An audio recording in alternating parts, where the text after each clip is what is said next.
Hello and welcome to We Women Want. This is our weekly show on women issues where we actually try and find a support group for issues that plague women or that we want to be talked about. We also celebrate the winners and we empathize with those who need our support and need help. But today on the show, we are going to be talking about the role of the woman. The changing role of the woman, where we see the breakdown of the joint families. Has that also changed the role of the women and also has added stress to the women? Are we seeing more cases of depression, mental stress, or is it something that is actually has a positive impact, or is it something that is case by case? Well, joining me on the show today, I have with me Dr. Vimal. She's a psychologist. I have with me Neera Jain. She's a psychologist counselor working in the field of mental health and suicide prevention, and Dr. Farah Kidwai. She's a former DRDO psychologist and now a life coach. Dr. Kidwai, I'll begin with you, Faraji. How has the breakdown of the joint families, how has that impacted the mental health of the women? See, breakdown of joint family has both the plus sides also and the negative side. But in the process, we have seen more negatives right now rather than the positives. Because for stress management, for mental health, support group plays a very important role. But somehow all the responsibility has come to a one single person, that is the woman of the house who is in a nuclear family. She has to look after her house because those responsibilities of looking after the house or home responsibilities have not been minimized in any way. In addition to that, she has to look after her career also, her workplace tensions also, her children's problem also, and in the process, the relationships gets affected. You become more anxious. You do not have anybody to share or to talk to and share your responsibilities. So you mean you're missing your mother-in-law? Oh, I do. I think because, in joint families, those people who are around you, yes, there is a little bit of stress between the usual mother-in-law and daughter-in-law conflicts are there. But there's a lot of plus. There were a lot of plus also. They used to look after your children. When your children comes home, they were always there. The value system that the children used to get was from the grandparents. Now, unfortunately, parents does not have a time to devote to children. Children are coping with their own problems. And they also do not have anybody around to share their problems.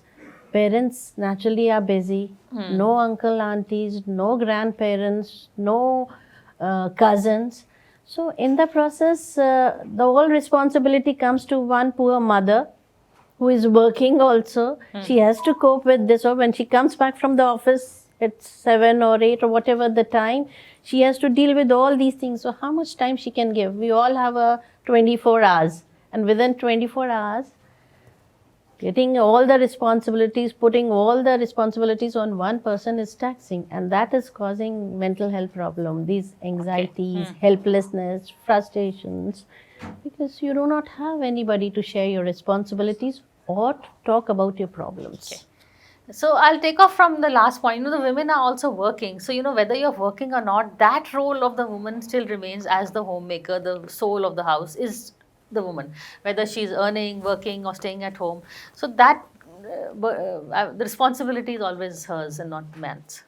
Yes, and I think the woman needs to take pride in that fact because the power of nurture lies with the woman. Thereby, the maintenance of relationships, the unity, the nurturing the children is always going to remain with her. Though I would like to add that situationally, yes, it does ascend mental issues or emotional turmoils. But I feel that internally, if the intention to separate was not out of anger or not out of rebel, but to have an independent unit and become more wholesome, I think that also helps because it's very it's very peculiar to the person, the context of the situation of the person we're talking about, and I feel it also has a positive impact. Because there are so many people who have actually benefited from being on their own because they did have very difficult relationships and a lot of energy was being spent in maintaining the joint family relationships. the and dynamics. the father stopped being a mama's boy. At least he's moved out of the house, and the husband is Yes, on there's his own. more attention on the wife and the kids. Yeah, so there is a Yeah, so I plus. think it's the intention that governs the outcome. Your first take on the breakdown of the joint family and the impact it has on the woman. See, first of all, let's understand the role of the women in a family or in a society. Okay. See, in any family, she's the backbone of the family. She's expected to look after the children, the elders, she's a caregiver. And also, there's a responsibility in her to maintain all the traditions and cultures of a particular family. It's her role. Nobody's there to help her. But on the same side, if in the joint family, sometimes there are conflicts. You cannot do things independently. There has to be a common consensus. If you want to do something, you just cannot take a decision. There are other family members to be taken into consideration and be consulted. Whereas in the nuclear family, she has this advantage. But then in a nuclear family, she has a little disadvantage because now she has a two jobs, full-time jobs. One is the taking care of the home, the children, everybody, and one to be good at her job.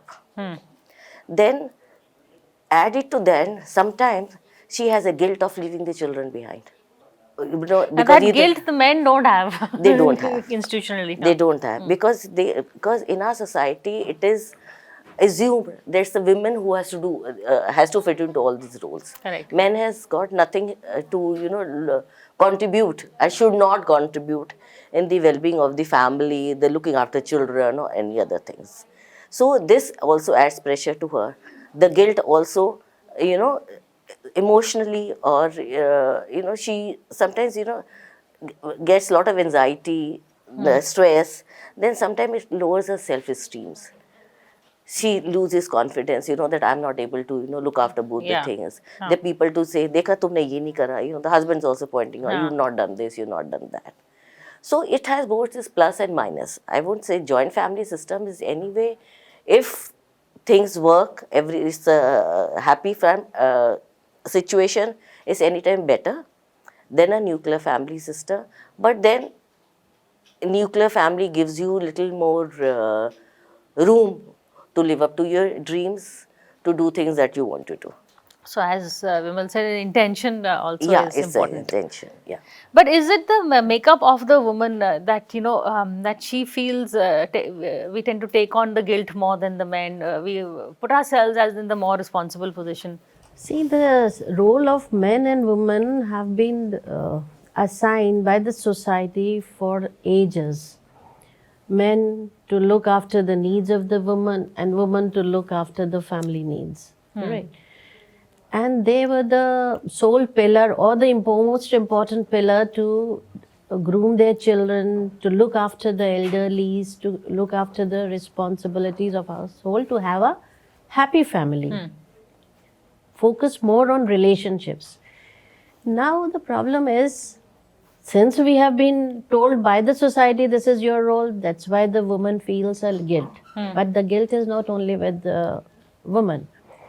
See, the guilt is with the men also, who have separated for whatever reasons from their family, that they are not able to look after their parents. That guilt is still there in this age. Maybe for the next generation, this guilt will also not be there, because the children of today who are living in a nuclear society, Will carry they on. have seen that their parents are okay by living alone, so they also do not have much responsibility towards their parents in their old age.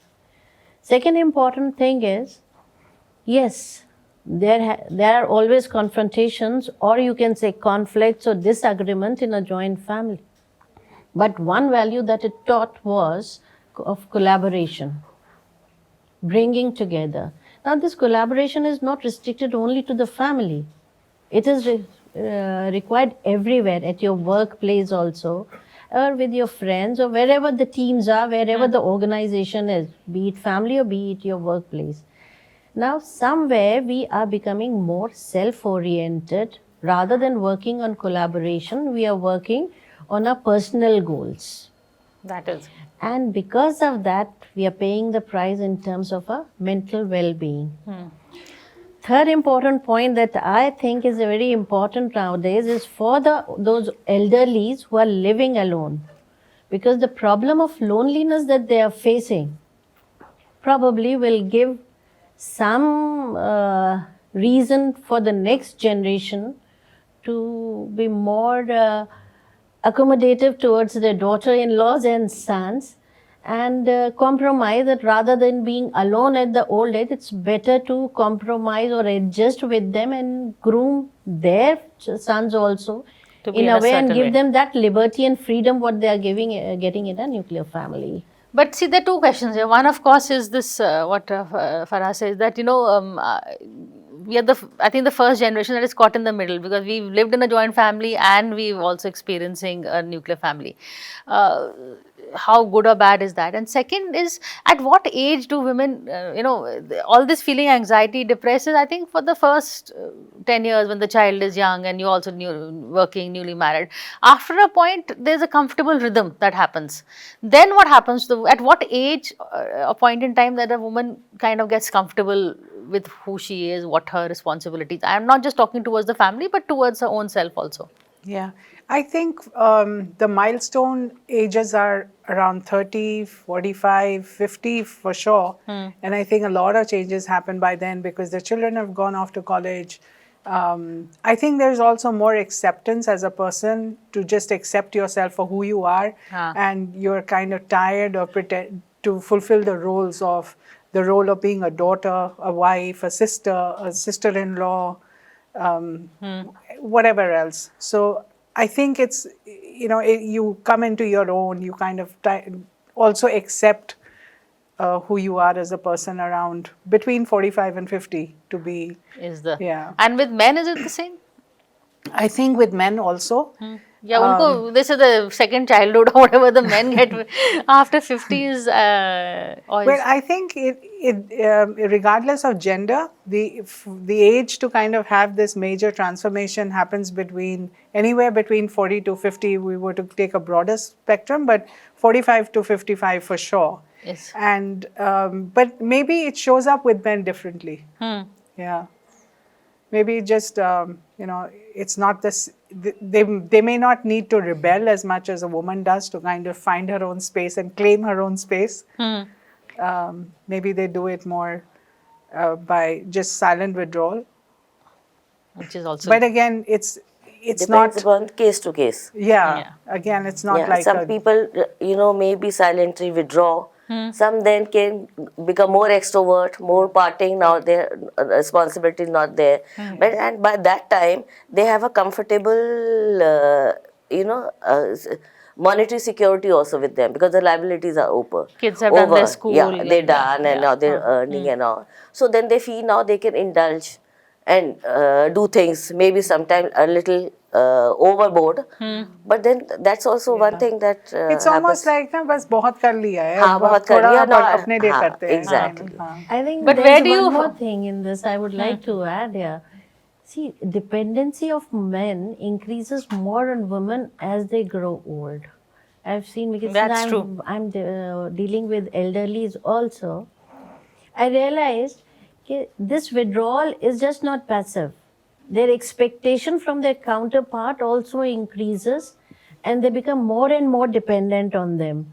Now, if you say after 45, 50, the woman becomes comfortable with themselves, that somehow their responsibilities never end because the husband starts behaving like a child.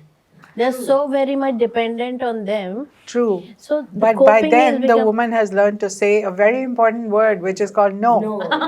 Many women still don't, because that empathy, inbuilt empathy Correct, in women, that many a times does not No, allow but them to. more women in a percentage, that Yeah. confidence, I think, comes Comes to to say say no. the comfort. But again, I would like to say this as these are general discussions, and it's like if we come to individual issues, it's very different. So Very we can different, yes. generalize, Yes. and generally speaking, we are saying the right things. Yeah. No, But no. again, there are exceptions. Since I'm dealing with them on day-to-day basis, I've seen many men who have been very aggressive in their prime, they become very withdrawn, very dependent on wives.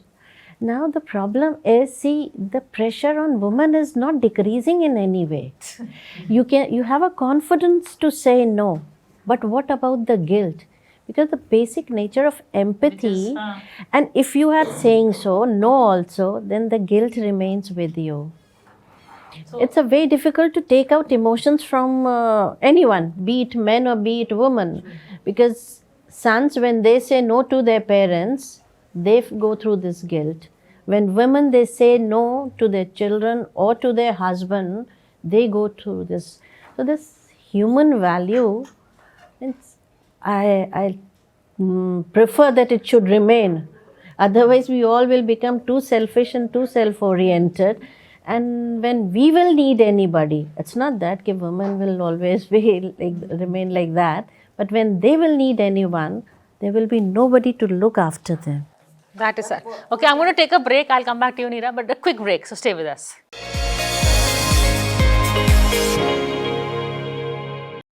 Hello and come back to We Women Want. We're discussing the role of a woman in, in today's society, which is, we are seeing a large proliferation of nuclear families. We're also, we're discussing the interesting point is how men start getting more dependent on women. I think part of it is as they grow older. Part of it is also because of retirement. Men can't handle retirement, and so they feel that, now What to do? Support system chala gaya, ab ghar mein hi dhoondna padega. हाँ, घर में, and then the earlier they had a routine. Yes. They will go do the job and come back. Now there is no routine. Now what will they do? And they are so used to doing, being busy. They really don't know what to do. And whereas in the women, because she's already always involved in the household thing, so it doesn't affect her more. And what trend I've seen these days, now the women have become very conscious of their fitness. Which is good. And they have started now enjoying life. If you see today, the women, say 50 plus and all, with the responsibility when they become nannies and daddies, they are enjoying life as an individual. Now they're not so much ki we have to do things with the husband only, we have to do it with, for them only. They are coming out independently. They are doing things that they want to do. They have their own solo groups, their friends group, and they are really enjoying life now. That's a good point. Now, a lot of people I know also, because the men are, maybe men have found their golf or whatever they have, but the women are not just sitting at home waiting. Now they go out, they travel the world also in groups of women. So that's another. There's also interesting change that is taking place these days. It's a very good point. But 60s is a new 40s. So till 60s, it's okay. People, and after 60, people say it's a second inning for them. It's there. So that independence, that freedom to make choices is with them. It's there. The children become more self-reliant. That is also there. All these positivities are certainly So there. they've been freed of their earlier things, but earlier on they were also freed, but they never ventured out. Actually, think this I'm finding also. Yes, I think it's because today we live in a global world rather than a nuclear world, right? So I think there is a lot more exposure. Most of the people are more well-traveled. There's influences from other cultures. There's a lot of facilities also these days. Yes. If one can do. Earlier it was not there. Right. One we have to think, hunt for it. Now it is just also the education. Women are more educated, they're literate. Financially they're independent also. Right. So that also But it's not just financial. The women's freedom is not just right to earn, but also right to enjoy, right to be free and right to my own life. That's and to look good. And to look good. To look good. But to look good the way you want to look, not through somebody else's Exactly. eyes. That's the pressure so these days they are very much comfortable in their skin. Yes. I also find they are that, looking. They are not looking for validation to anybody. Validation is The a good positive thing that has come up, what Madam has brought out, is the attitude of being happy with themselves, the self-esteem part of it. Yeah. So they have started valuing themselves. When the self-esteem is high, when the feeling of self-worth is there, but it has to be with a positive attitude. If you are still with a negative attitude, then you will keep finding problems with the nuclear family also, and see the result of it. Now the nuclear families are further becoming single parents. That tolerance has gone down so much that now the cases of separation has also increased because the tolerance is not there. On the woman's part, na, she's not No, realizing to it- say no. Men is not so much. It's the No, woman no, who men holds. are also affected by that They're because affected. their tolerance has also gone down. No, their tolerance is always down. It's Woman not who's that. learning to. No, we are in a transition state now. The men have also started realizing the importance of family and of relationship because the latest studies suggest that the happiness, because everybody is talking about the happiness. So the reason of happiness, the most important factor is relationship. If you are in a good relationship, you are a happy person. And if you are not, you may be successful in your career, you may be independent, you may be financially doing very well, but that happiness factor is missing. And the happiness factor is what? The woman gets to decide more, the man decides more. See, I feel that back in the ages, happiness was defined as something, or was known as an entity that would we get after we die. We go to heaven to be happy. And during, as time crossed over, I think happiness was found in marriages.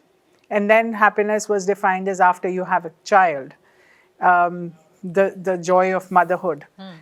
Nobody spoke about postpartum depression back then Correct. because it was only connected to the joy. And then, I think the definition of happiness was that you could do something, you could give up happy to be happier, right? And today, I think we are still following that. We can give up happiness to be happier. But it's all very relative. Life is very relative. And so are these concepts. But I think to answer your question crisply, I think it's a combination of what the environment puts out and how we perceive it and interpret it. And yes, I agree with you when you say that, I think the quality of the relationship does define the quality of life. But again, that is based on interpretation. It could be the relationship with a human, but it could also be the relationship with work or with money. Anything that fulfills you Yeah. is the main thing. But, the point that you raised that, women are now not daring, but feeling that, yes, we deserve it as much. Yeah, They're not feeling guilty about spending on themselves. They're not whether even it's time. feeling guilty of enjoying. Now they say it is me time. Yes. They want their me time. They have in the families, okay, from this time to this time, I have my TV show, I have to meet my friends and all. So they are also thinking of me time and they're doing it. And they're very happy about it. There's no guilt. There is no uncomfortability, oh, why I'm doing it, but they are doing it, and this is also, they're keeping themselves happy now. So now with the changed dynamics, these things are taking place. Also, they're house husbands. They are That is I starting think the also true. nuclear setup is one of the consequences. because now they have also started living for themselves. And that men are not, early on it was like a society thing. Arey, you are ghar jawai or you are house husband or whatever the words were. They were all very derogatory words. Now it's becoming a matter of pride that I'm a nurturer, roles reversal. It's Yeah, not, exactly. I look after the children. yeah. So the mindset is also changing. It's of the society. See, the mindset of the society is changing. That's why now the dynamics are also changing. But how much of this Farah has to do with the financial independence, the change? Lot of it. It does. Lot of of it. You see, now the guilt is not coming, or because you are earning, it is your money, so you can spend it the way you want to and wherever you want to. Earlier, it was a thing, okay, somebody is doing a favor to you. We never realized that husband's money is our money. That feeling was never there. Husband used to give a certain amount for a monthly, you can say, this thing, and the woman was happy with that. And for their own personal needs, they were looking up to somebody. Now, financial independence has brought a lot of independence, no guilt of spending. But again, I'll say, with that, see, everybody does not remain in youth. A time comes. See, this double income is always very good to have a very good standard of living, where you can do so much for your children, for yourself, and for the society also. The women contribute a lot. But somewhere, my only concern is that family values that children used to get, that we used to have, that the support. When I've seen parents are very proud when they send their children out for studies, very proud. But I've seen those parents dying all alone, suffering in the old age, nobody to look after them. They have an attendant. Okay, attendant is there, money can buy that, but that warmth, that concern. No, I is not agree with there. you that loneliness for the old age is there. But now, if you see, there's another change coming in the society. Earlier, the women, the girl, could never look after her own parents. Yes. After marriage, it is only कि ससुराल वालों को देखना है or the men. It was a taboo or not unthinkable. Now the girls with their financial independence, also with the support of the husband and all, are also looking after their parents in the old age. Yes. Financially looking after their needs. So this is also a very positive change that has come in the society. And it's also, as you rightly said, it's not just the woman, the man has also changed. He's also supporting her. There's adaptation. Okay, last word from us, we're closing. Please, any of you want to give the last word? No, I just want to add one thing here. With this transition, everybody has realized the value of relationship. Whether you live alone, you live in a nuclear family, or you live in joint family. We have learned to value relationships because that is where we fall back to. Okay. So on that note, I think a little more than just the role of the woman, I think, as you know, it's a unit as a whole. So the man's role is also something that we can't ignore. But change is happening, whether it is for the good or the bad, or we are the generation that is, seen both the sides. So we can evaluate and value, hold on to the good, and try and reform the bad. That is something which we'll try and do. But on this note, thank you for watching this show.